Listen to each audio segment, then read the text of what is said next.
Hello and welcome to the Language Lab podcast, the show where we talk all things language learning, teaching, and occasionally trying to untangle the mess that is educational policy. I'm your host, Will Marks, and this week we're looking at what really drives student engagement in languages. Not theory, not gimmicks, but honest experiences from both sides of the classroom. First, I speak to Lara Callow, a former student from a school in which I used to work, now an associate tutor in a pupil referral unit. She shares how one teacher's approach completely shifted her relationship with Spanish and what actually helped her to engage. Then I'm joined by David Binns, Director of UK Operations at Sanako, a Fellow of the Association for Language Learning, and someone with decades of experiences working with schools across the UK. We talk what motivates students, where tech helps and where it doesn't, and why the system needs more than just good intentions to get it right. So wherever you are, whatever you're doing, grab yourself a biscuit and something to drink, and let's dive right in.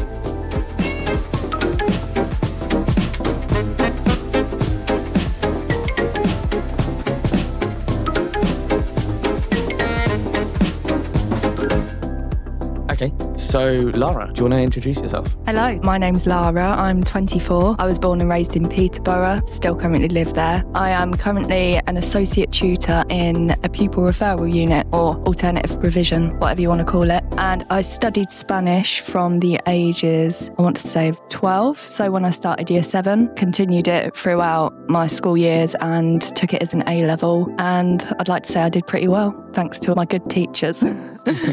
Okay, so I wasn't one of your teachers, but I was at the school where you learned Spanish and we interacted. The view that I got before you changed and took Spanish and did it for A-level was that at GCSE, for example, you absolutely were not planning on taking it for A-level. What influenced that? I think for me I just think the biggest influence in a student's decision on whether they take a subject or not is whether they actually like the teacher. And I think throughout the years of 7 to 11, I had nice teachers, don't get me wrong, but there wasn't that sort of inspiration there. And I think when I got into year 11, I gelled with my teacher and she eventually left. But that's what influenced me to sort of continue because I'd seen it in this new light and I'd seen how passionate that person was about studying language, and it was kind of infectious. And here I am. I continued, and it was one of the best decisions I think that I could have done for myself at that time.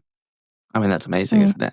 So what was it that the teacher did, not that other teachers didn't do, but what stood out that made you want to learn more, that made you really engage with it, that allowed that click to happen? I think being in a mainstream school, it's so strict in the sense that teachers are teachers and this is education and it is how it should be. But what I found about this woman in particular was she was very relatable, and for a 16-year-old at the time, it was quite refreshing to actually be able to have that obviously clear boundary between being teacher and student, but just to be able to just talk and express yourself and be yourself around. And I found that really comforting. I enjoyed going to her lessons, and then before you know it, I was actually very engaged in what I was doing. I was interested in the lesson. And I think, just being more relatable and down to earth and an actual human rather than just a person that goes to work and has to teach kids and then walk away like that they're just a robot as such.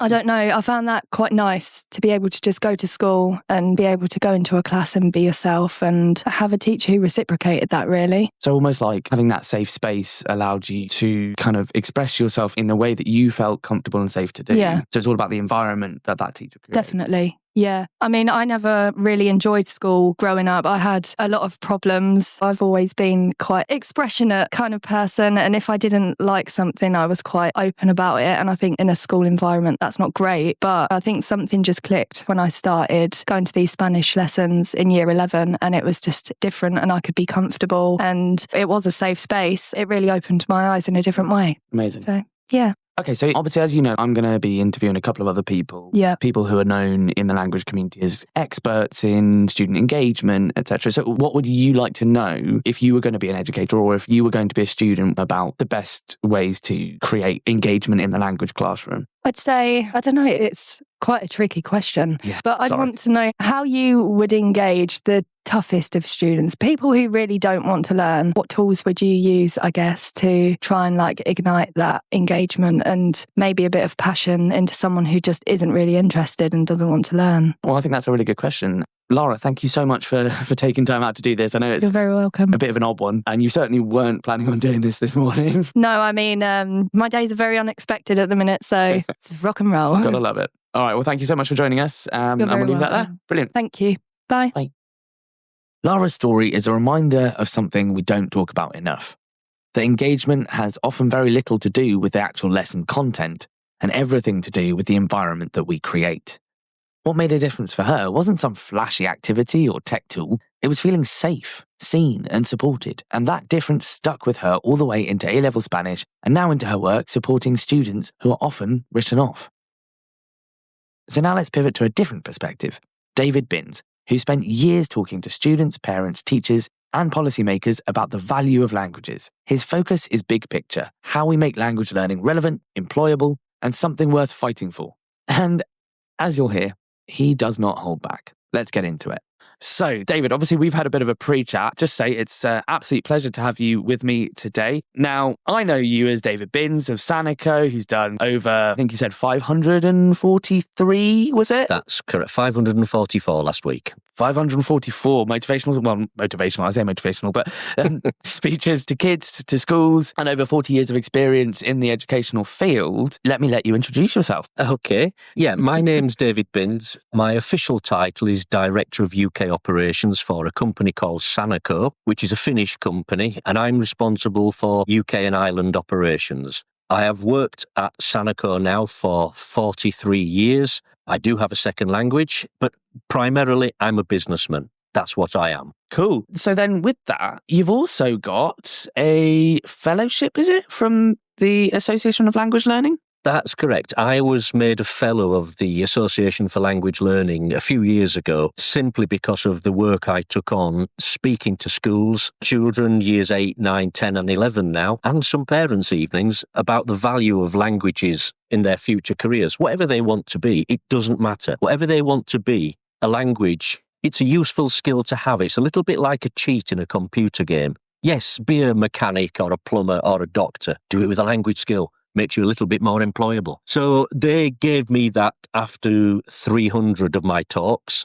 So it's obviously moved on a little bit from there. Amazing. And so what was it in your career that made you so passionate about linking languages and language learning with careers? Well, it goes back a long way. It all started just before lockdown. I was at one of our customers in Scotland, and the head of languages asked me if I would be prepared to talk to parents and students at a parents' options evening about the value of a language in a career. Why should my child take a language? And I was the last of 4 speakers. The 3 speakers before me were your sort of crusty university don, who spoke about grape picking in Provence and what side of the brain it will enhance if you learn a language. And I thought I'd got everything wrong. So I thought, well, what the hell? I'm going to stand up. I'm going to say, look, yes, that stuff is important, but if you learn a language, you're going to be more employable because you're not just competing for jobs with people in your school or your city or your country. It's a global jobs market. Everybody seems to think that Brexit has changed that.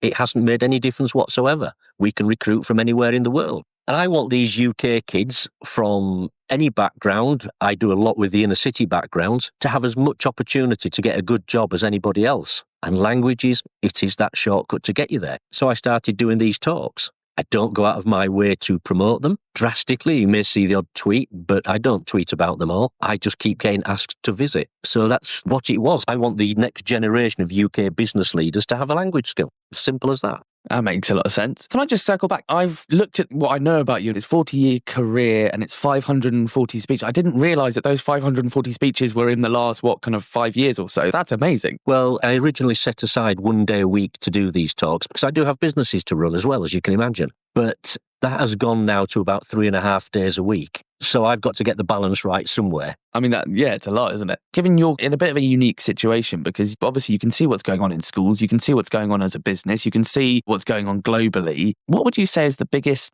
barrier at the moment to language education? It's what various people, trying to be polite here, no, to hell with it, what a lot of people in SLT seem to think languages are not important because it's all sort of target driven. You know, league tables this, league tables that. Great. I think not enough emphasis is placed on languages in secondary education and primary education. And if you've not got joined up thinking between primary and secondary education, you're certainly not going to get it at higher education. Those children who don't take a language at secondary school are not going to take it at higher education level at university. And there's a gulf of difference between what universities are offering and what students today are expecting to see. Okay.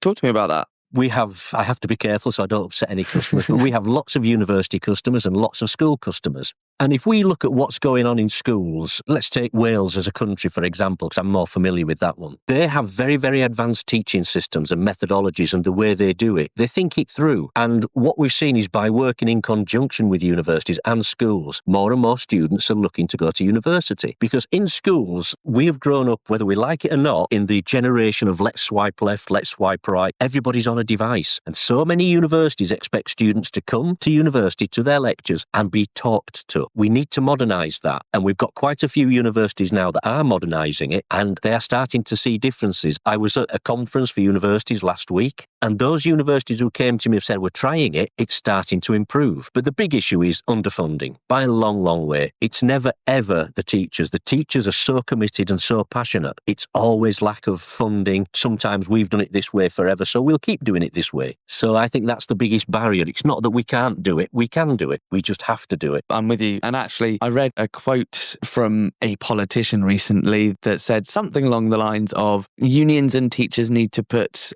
children first for a change. That's cobblers. I think, apologies. I think that every teacher I've ever met puts the students first, everyone. But they're getting more and more stretched. Schools are run like businesses these days. That's the problem. And I'm in business, and I know how important languages are in a business, so there should be more emphasis on learning a language because it's called global trade. It's not called global maths, science and product development. The world revolves around selling things, and languages is key to that. So would you like to see languages as part of the core subject? Absolutely. I can't believe languages is not a STEM subject. The world revolves around sales, especially as we know at the moment, global trade and what's going on. It's speaking to each other. That's what makes the difference. Yeah, finally. Thank you for saying that. I'm a businessman.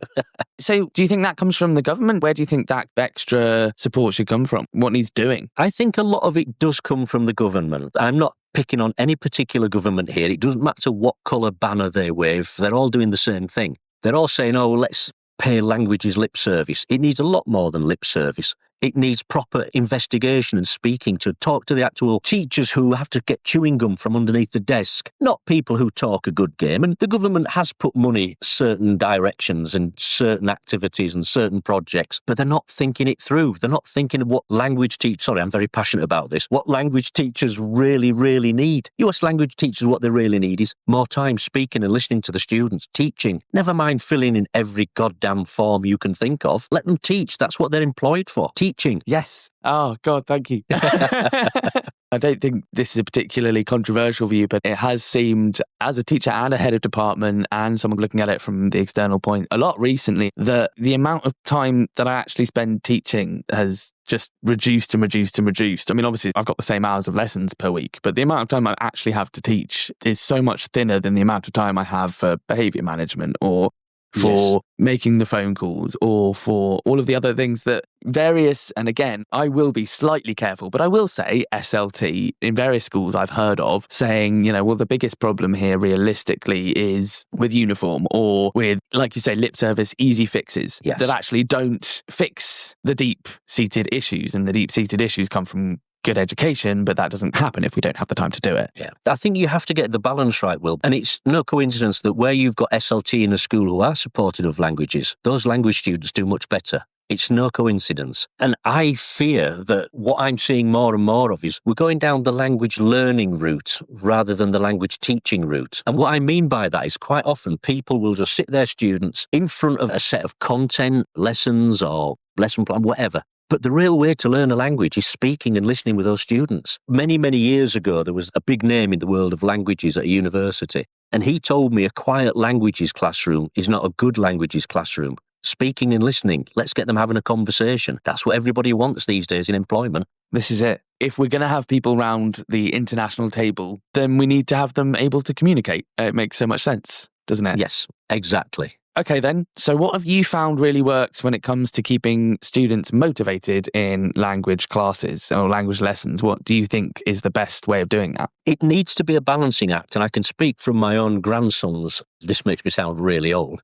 But he was at primary school last year and he went to big school this year. In primary school, he loved languages. He loved it. He managed to chat a girl up by singing to her in French. We just did karaoke in French. And then he went to big school and he said it's boring because they're not allowed to speak. They're sat in front of a computer and work it through. You've got to get that balance between, yes, teaching and content. You can't just say, here's the content, crack on. Because if that's what you're going to do, you may as well just employ classroom assistants. You need qualified teachers. Yeah, I'm very with you on that. It is a tricky one as well, though, because I do find from my own experience that there's a trade-off which happens that shouldn't happen, which is in order for me to be able to focus on the kids who really want to do well, I need to get the ones who are chucking stuff around the classroom and I need to get them behaving. And the best way to do that is to bring that down to 0 and build up. So then you get that silent classroom and then you lose out on the speaking because you think, well, now it's silent and they're actually doing a task. How do I then bring the speaking back in without it going too loud? And it's a really difficult balancing act without fixing first the behaviour problem. It is. I mean, once again, as you can imagine, over the years, I've spoke to, it must be thousands of teachers now. And if you can get that child engaged initially by just speaking a different language, are they going to make mistakes? Of course they are, every single time. Doesn't matter. Get them speaking. Have another go. And the more they practice, the better they will get. But this constant drive to everything's online, it must be a statistic, it must be a content, this package, work through that page. Whatever happened to people being human beings and speaking to each other and having conversations? It's very, very different. The world has changed. And I just don't think that constantly sitting children in front of a computer screen all the time is the answer. You've got to get the balancing act between a teacher teaching and, yes, students learning. You can't have one or the other. It has to be a balancing act, a mix of the two. Okay, so what do you think then is going to be the effect of AI on all of this? Because I've been messing around with some over the last couple of days and I used one yesterday, just kind of playing around with it, called HeyGen. Don't know if you've heard of HeyGen. Never heard of it, no. So it asked me to stand in front of a fairly blank background, read a speech, and then I could apply any text to me and I would say it. And I watched it back and it was quite terrifying. I put the entire of the 300 speech at the end where he's like, we are Sparta, and all of that. And I watched myself say the words I'd never said. And then I clicked on translate and put it into Spanish, with the exception of the fact that it was South American Spanish and not Castellano. And I'm in Spain at the moment with my Spanish family and they're all like, that's not Spanish. But with the exception of that, I put it into Spanish, I put it into Hindi, I put it into loads of other languages. So it terrified me and it kind of made me question a little bit my entire job role. Do you think the effect of AI is going to have on the language world? Well, we use a lot of AI in our technology. We do use an awful lot of it, and ChatGPT and every other acronym you can think of. We use a lot of it, but it's like everything in life. There's good things and bad things. Now, there are some great roles that AI can perform. People in accounts, anybody doing a sum. There's some fantastic things with AI. But once again, speaking as a businessman, and this is a little bit of insider information I found, that sometimes when my colleagues are negotiating contracts with people in different countries, they deliberately make mistakes in their language because that endears you to that person, makes you a human, and people will always buy from people. So yes, AI's got a use. If you're just writing texts all the time or emails, then yeah, possibly. If you're making a speech, are you having a live conversation? That's when it becomes different because a language isn't just words. It's mannerisms, it's body language, it's all kinds of things. So yes, AI will get better and better, but you're never ever going to replace that teacher input. Because AI is a computer program. It's an algorithm at the end of the day. That's all it is. And you can program it for anything. I'd like to see a teacher stand up in front of me and say, every class I have is fully planned ahead. You get unexpected questions. Students just don't do what you expect. So you're going to need teachers to get students to be able to speak and listen and have that conversation. Talk. The biggest issue we've found is they're afraid of speaking out loud and making a mistake in case their peers laugh at them. So what? It doesn't matter. Just have a go. And how do you combat that fear? Because that's something that comes up in my classroom a lot. Even on parents' evening, I say, my biggest piece of advice to you or my biggest wish for you is that you put your hand up enough to make 10 mistakes. Yeah, we've found, and I don't want to make this a Sanako show because that's not what it's about, but we've got 96 offices around the world supplying technology to different countries and different cultures. And some cultures cultures, it's seen as sin if a student was to put their hand up and speak out loud and make a mistake. So that's why we use these specialist headsets. It gives the child more confidence. They're more likely to ask questions. Instead of putting your hand up, click an icon, speak live with the teacher, get some live audio and video streaming coming through. There is an answer. Technology is the answer. But just to say that AI is the answer to everything, no. It's clever technology with clever teachers using it well. That's the thing. Brilliant. So it's the person behind it rather than the technology that is the magic, really. Exactly. It's the person driving it because, as I said, 40 or however many years in this industry, I've never seen two classes the same. I was invited to sit in a Welsh lesson recently, school using our technology, and I've got to be honest, I'd speak hardly any Welsh.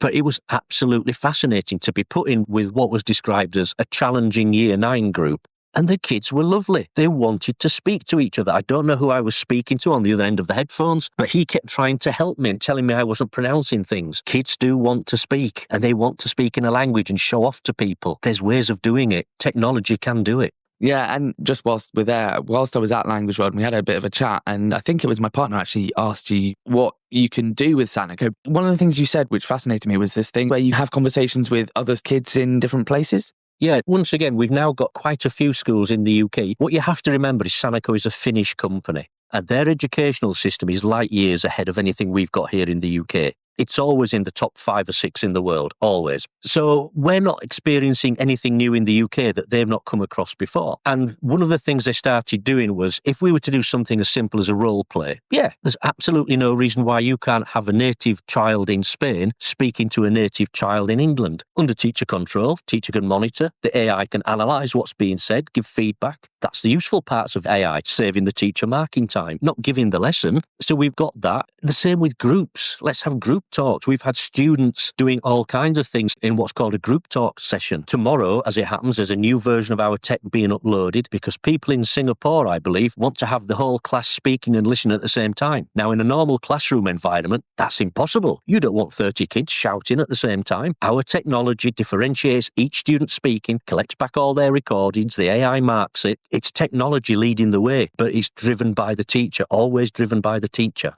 I think that's so powerful as well. Like, that's such a cool idea. Yeah, it is. We do actually have, I think it's 6 now of these companies that provide exchange trips abroad. They want to start using our technology. So those students that couldn't afford to go can still be included quite easily. And perhaps a teacher in England can provide a lesson for students in Barcelona. No problem. We can do it. The technology is there. It's way ahead of anything we see on the market. The company Sanako was founded in 1933. We came to the UK in 1961 providing language labs. And back in those days, we were known as a company called Tandberg Educational. And things evolve, and we're still Scandinavian, still in Finland, and the technology evolves. But the methodology remains the same. Teachers want students to speak and listen in pairs and groups and read aloud. Our technology will do it. It's nothing new. The only thing that changes is the platform, the delivery platform. That's all that really changes. But I love that. And I've got this image in my head. We've got a teacher retention crisis, certainly in the UK. And actually, what you just said could in many ways be used to help fix that in terms of language teaching, because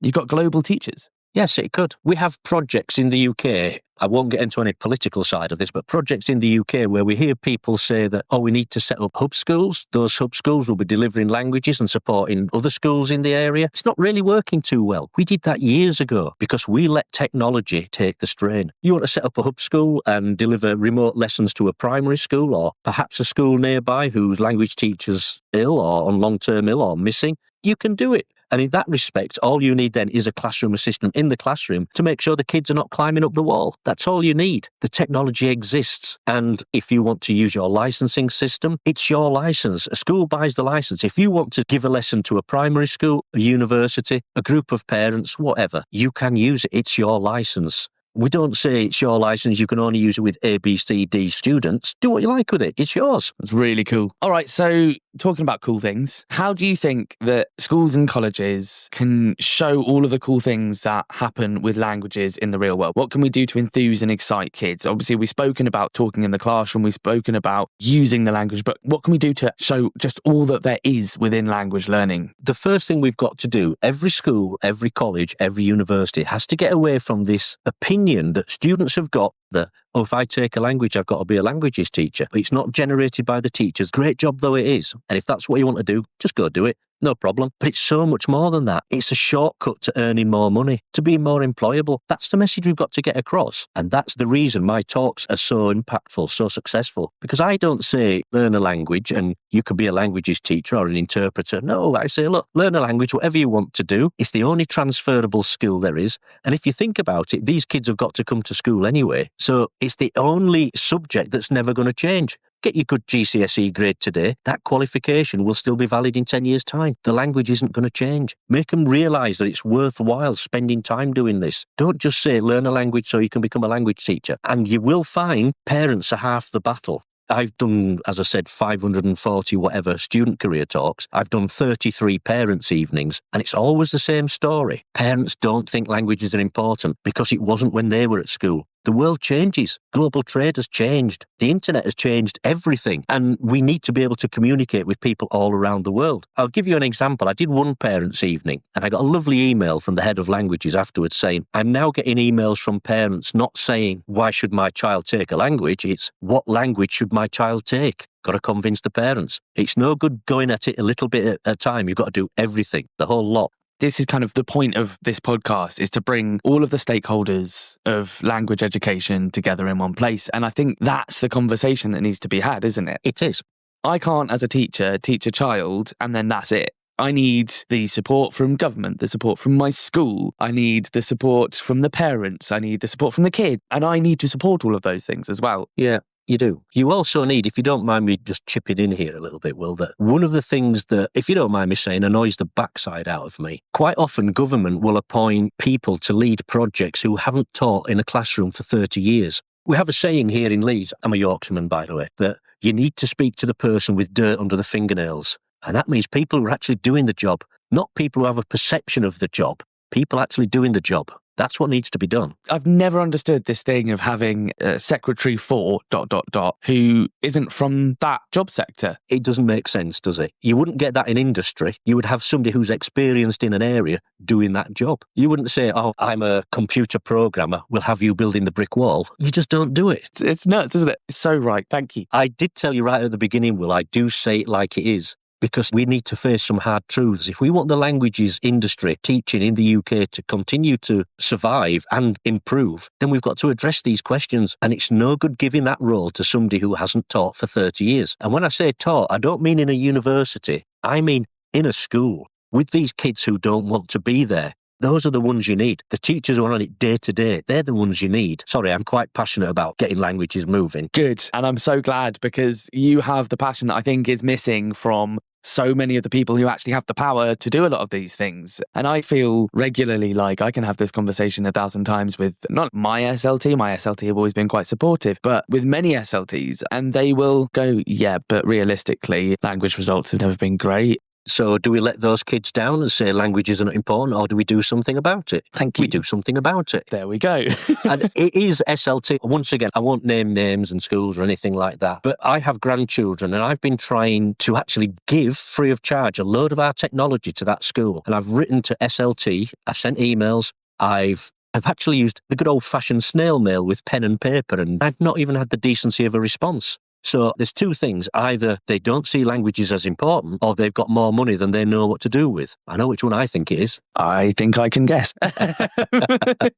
But it's exasperating in many ways. And I think it's such a shame because there's so much positivity. There's so much. And I've had the pleasure, the honour, really, of talking to so many people in the last kind of few months doing this in the language community. And everyone's so positive. And we're all in many ways, a really difficult and potentially negative situation. And everyone's so positive about it. Everyone's so kind of like, oh, yeah, we can do this. We can do this. Well, this is the thing, Will. I mean, in my 40-odd years of interacting with language teachers, the one thing that never changes is their enthusiasm. Language teachers are upbeat, they're enthused, they really, really want to do a good job. Not like that lot from maths, obviously. But language teachers are very, very enthusiastic. They want their students to succeed because they can see that if they've got a language skill, they're not expecting them all to be language teachers, but that language skill will help them in the future. And something we've found when we interview people, if students have got a language skill, just do a good GCSE grade when they come to see us, they're better communicators in English. We don't know why. They're more outgoing. We put them on the phones first, interacting with customers. They're just better at everything, especially in the world of IT, if you don't mind me saying. Again, that doesn't surprise me because, and this is the thing that always frustrates me, you look at STEM subjects and they're so linguistic. Yes, they are. Maths is a language. IT is built on languages. Even science Oh, it is. is a language. It is. It's like everything. Once again, because our technology is so versatile, everybody seems to think, oh, it's just for learning modern foreign languages. Yes, that's what it was designed for. We've seen offshoots which we didn't expect, which seem to be used a lot now for English as an additional language. We've also got many schools now using it for English oracy and literacy. We've got schools now just tempting fate, just trying a little bit and using it for history and geography, any subject where a student needs to give an answer. And yes, you can go around and say to each class, pick on half a dozen kids in the class, usually the ones who've got their hands up, those are the ones you'll ask. Using the tech, it means you can ask everybody the same question at the same time, and they all have to give an answer simultaneously. Oral assessments. Why on earth do we still keep dragging students out of class one at a time to interview them? It takes weeks. Our tech allows everybody to do it all at the same time. Not only does that save time, saves a lot of stress for the poor old language teacher. If SLT are listening, it'll save you money. The real terms cost of cover lessons and cover teachers and all the rest. Just do them all at once. Think about it. Yeah, it makes so much sense. And actually, I have to say, I had Sanako when I was in school, and you're an excellent linguist, is all I will say on that one. But I had a fantastic teacher, and I owe her a lot, who did lots of really cool stuff like playing music and getting us to respond through the headsets, all on Sanako. It was brilliant. Yeah, that's it. But one of the things I remember about it was that it's not just that it takes everyone else from listening, it also puts you on the spot in the right way. Yes, so it because does. it's just your voice, it kind of doesn't give you that choice to sit back and go, well, everyone else is answering. So it pushes you to go, well, I've got to make a response here, but also no one else can hear that response, so I might as well give it a shot. Yeah, that's correct. It just builds confidence. We see it all over the world, but here in the UK, we like to try and reinvent the wheel time after time. When ready-made products and technology exists, we have seen, once again, I tried to support various bodies in England, didn't get a reply to my email, so I started working with Wales, who did. The things that are going on in Wales now with students learning languages, everything increasing and just getting better. It's great. We haven't had an easy ride. Of course, those teachers in Wales have given us a hard time on the odd occasion. Of course they have. But you know what? I'd rather that than they didn't care. I'm not saying teachers in England don't care. I better clarify that. Of course they do. But in England, we tend to go through language leaders who have never been at the coalface, or not for 30 years. They need to get that dirt under the fingernails before they can start telling every single language teacher in the country how to teach languages, because they just don't know. Sorry. No, I'm with you. I absolutely agree. You see, we should go out for a pint someday, Will. I like this plan. Oh, I'd put the world to rights in minutes. No, I absolutely love that idea. All right, then. So what would you say, and I know you're going to have responses to this, but what would you say to the student who loves languages but thinks there aren't any available jobs? I would say there's any available job where a language will complement it. I've been asked this question so many times. If you want to be a doctor, and there's an emergency, are you only going to treat people who speak English? Are you going to be a lawyer or a solicitor? Are you only going to represent people who speak English? Are you only going to trade in the UK? I mean, it's a global market. It's a global business. And when we recruit, if I can get somebody in our marketing team, which we have done, somebody in our marketing team who has a second language, they're going to get the job. No disrespect to graduates. I can get so many people these days out of university with exactly the same qualifications. So what else can I get? Can I get somebody in marketing who perhaps speaks German? What if my company needs to start dealing with Germany next year or the year after? It's expensive employing people, and every employer will want, yes, marketing skills, IT skills, accountancy skills. What else can I get for my money? Languages is at the top of that hit list because it's a global market we work in. We don't just work in the UK anymore. And there's a famous American businessman, economist called Larry Summers. He's a billionaire, so, he's done okay. And he said a business strategy that only includes selling to English-speaking countries is not a good business strategy. And an absolute classic example, Richard Branson speaks French and Spanish. He's done okay, hasn't he? Yeah, and dyslexic, by the way. I know, yes. Actually, yeah, here's a question, because this is one that's very close to my heart. I am a dyslexic, dyspraxic, dyscalculic head of languages with ADHD, and I'm very glad in many ways that I got the support that I did, because I got really good support for learning difficulties when I was in school. I was lucky to go to a school where they had a special unit at the time, which didn't exist. I mean, now most schools have an SEN department. Yes. But at the time, there weren't really. And I had this incredible teacher who really, really taught me to read, write, speak, and be some what occasionally eloquent person that I am now. But I was very lucky for that. But I did also get the same treatment that many people did. I got taken out of French in prep school. And it wasn't until secondary that I had accelerated French lessons to kind of speed me up and get me up to scratch really fast. What's your opinion of taking kids out of languages if they have an educational need, or this kind of, removing them for extra literacy in language lessons specifically? I mean, that's a difficult one for me to answer because I'm not a languages teacher. But my opinion is, yes, you can take them out of the lesson, I suppose. And in your case, it's obviously worked really well, so that's good. But wouldn't it be better to leave them in the same classroom with all their peers and let the technology differentiate? So the teacher can speak to one student in one way, then perhaps somebody who has SEND needs in a different way. It must be better to keep them in a group of students so they can work and become friends with their peers. True. It's just a thing that bugs me in general is this idea that, because you've got dyslexia, you shouldn't learn French, for example, that it's too hard to learn French. I disagree. I mean, I would think that I don't see why dyslexia would cause a problem to learn French. For me, the big thing about learning any language is the speaking and listening. Reading and writing for me comes secondary. So when I see all these people publishing online, grammar this, grammar that, phonetics this, phonetics that, yes, it's important. Of course it is. But let's get the kids speaking, make mistakes, fine, correct them. And that's what I mean. If you've got a classroom full and perhaps one or two kids in that classroom have special needs, leave them in the classroom. The technology can differentiate so you can give one instruction to the rest of the class, but different instructions to those kids with the SEND requirements. But as I said, difficult for me to answer because I'm not a languages teacher. Okay, so then how do you think we can get more young people excited to want to take languages at school? Because obviously we've got this massive drop-off of kids wanting to take languages at Key Stage 4. How can we inspire them to want to? Just give them the right message. We keep records, because we're a business, of the impact that my career talks have had. The best I've had with one school was a 400% increase in 12 months. The worst I've had was about 30, and everything in between. And I don't say anything different to every single language teacher out there. The difference is I'm not a language teacher. So we need more people from industry saying you need to learn a language and have some fun with the kids. Make a fool of yourself. Come down to their level. Don't try and be superior. As recently as the talk I did last week, as you can imagine, kids have asked me every question you can think of. How much do you earn? What car do you drive? What's your favourite colour? Then they'll say, what's the best language to learn? Why should I learn a language? I want to be a doctor. I want to work in the chemical industry.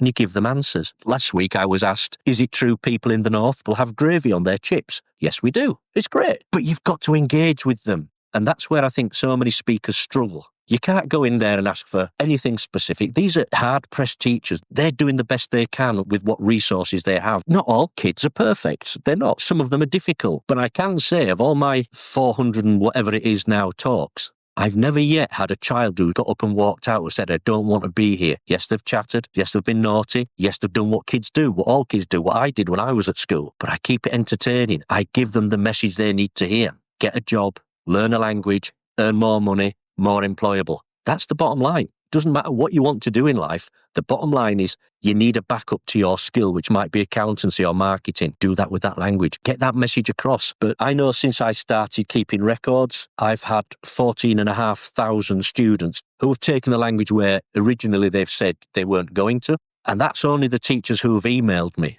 which accounts for about 50% of the total numbers I've spoken to. They don't all email and say, I had an extra 10, 15, 20 students take a language. They don't, but some do. So that's where that 14,500 figure comes from. It's probably much, much higher, but I can't quote because I don't know. But isn't that amazing as well? There's just some small tweaks that we can give that I just realised I use the word tweaks a huge amount, and I have done ever since my first ever head of department. Jane Driver basically was my head of department in my first school. I know Jane. She's brilliant. Yes, she's great. And small tweaks was her thing. She's like, just tweak it. But there are some small tweaks that we can make that realistically will get kids to suddenly go from, this is pointless, I'm bored, I don't get it, what, I'm English. And there's that kind of brilliant Catherine Tate clip of, but I ain't a French oral, I'm an English oral, ask me in English. Yeah, that's it. Well, the kids have this perception that everybody in the world speaks English, and we can't deny that it's possibly the biggest language that everybody wants to learn globally. But that doesn't mean they're not also learning other languages. For example, I know that the Punjab region of India, they want their students to learn French. They came to our office. We know. I know that We had visitors in October last year from 3 very large Libyan oil companies. They want their staff to learn French. This is a global thing. It's not just English. Everybody all around the world are learning different languages because it's a global society we live in. It just seems to be, for whatever reason, the UK say English is enough. It's not enough. We need more. We need more linguists. Sorry, I'm getting passionate now. It's something so important to me. Good. We need more of that. On that, just as a wrap up, it's been brilliant and you've said so many really, really key things. So looking ahead, what is the one thing you'd like to see more of or that you're excited to see more of in the future of language education? The one thing I'd like to see more of, this might be controversial, I want to see SLT understand the value of a language. Because what's happened now is schools, colleges, universities are churning out so many identical STEM students, fantastic at science and maths and engineering and whatever else. Would you put them on the phone speaking to a customer? Probably not, because they're not prepared for it. They're not comfortable with speaking out loud about things. And how many of us have ever picked up a phone and ordered something online or rang a company to say, my bill's not correct? You need that. It makes all the difference. So I'd love to see SLT doing far more and actually understanding that languages is an important subject because the world revolves around selling, as I've said so many times. Global trade. It's not called global development. There's a few things I'd like to see. I'd like to see, certainly in England specifically, the leaders actually going out, sitting in front of a difficult Year 9 class, having a go, getting it right, getting abuse, because it's not an easy job teaching. It's bloody tough. It's not easy. So I don't want people sitting in little ivory towers thinking, oh, what it was like in the 60s and 70s. The world's changed. Kids have got different issues, which means teaching has different issues. Got to modernise. We need to change. Sorry, Will. We need to change. That's all. No, I love it. And you're exactly right that it feels very much to me like we are in many ways stuck in tradition. And there are a few things that we can do that very quickly will have a huge effect that aren't lip service. There is. And they also need to start seeing what technology can do. Yes. Don't believe what people put online. Try it for yourself. Anybody can put anything on a web page, as I know from my own experience. That was careful, wasn't it? That was well Anybody can put anything on a web page. Don't listen to it. Try it for yourself. How many people buy a car without actually test driving it? You don't. So why would you just take a salesperson's word for it? Try it for yourself.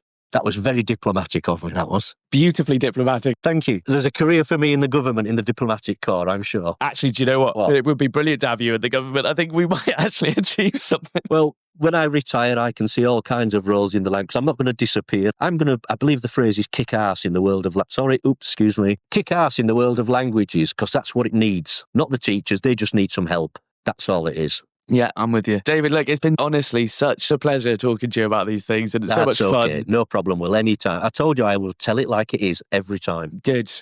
We need more of it. Obviously, where can people try out Sanako? Sorry, I meant to say. If they just go to www.sanako.co.uk, get in touch. We can send them a license, full class license. We don't mess around with 1 or 2 licenses for a few weeks. Basically, you get a couple of months, full class license. Try it in school, post homework. If you wanted to be out having a few drinks in the pub on a Friday night and you want to listen to your students doing their homework on your mobile phone, you can do it. Just get in touch. Anything. We're always here to help. Brilliant. Oh, fantastic. Thank you so much for coming on the show and for talking to me about these things. No problem, Will. Thank you for inviting me. It's been great. See you later. Bye. So between Lara and David, I think we've heard 2 very different perspectives on the same point, talking about engagement. One from inside the classroom and one from someone trying to change the system around it. There's a lot in there. The importance of relationships, the role of tech when used well, and the not so small matter of getting leadership and government to understand that languages aren't a luxury, they're a necessity. If we want more students to take languages, we might need to stop talking about it and actually rethink the structures around them. That's it for today's episode of the Language Lab podcast. A huge thank you to Lara for sharing her honest, thoughtful perspective, and to David Binns for bringing years of experience and no shortage of passion to the conversation. One last thing before we go, as this is the final episode of season 1 of the Language Lab podcast, I just want to take a second to say a massive thank you to everyone who's been a part of it, to our guests for their generosity and their time, to everyone who's helped behind the scenes, and of course to all of you who've listened, shared, and supported the podcast. It really means a lot. Or who've just put up with me banging on about it constantly. Thank you so much, really. it means the world. We're going to be taking a couple of weeks of well-earned rest at this point, or at least pretending we're not thinking about everything season 2 every minute of the day. And we'll be back on the 12th of June with our first episode of the new season, featuring the brilliant and wonderful Krista Hazel. If something in this episode made you think, nod, or immediately want to forward it to your head teacher, please do. We'd love that. Don't forget to subscribe, leave a rating and review, and share the episode with anyone who cares about the future of language learning. It really helps us reach more people who need to hear these conversations and these stories. You can find show notes, blog articles, resources, and more at www.languagelabpodcast.co.uk. And if you'd like to support the podcast and unlock bonus episodes, head to patreon.com/The Language Lab Podcast. You can follow us on Instagram, LinkedIn. We're also on Blue Sky if that's your thing. All of the links are in the show notes. The music is Jump and Jive by All Good Folks via Upbeat, copyright-free music for creators. Thanks for listening. See you next time. And as always, keep the conversation going.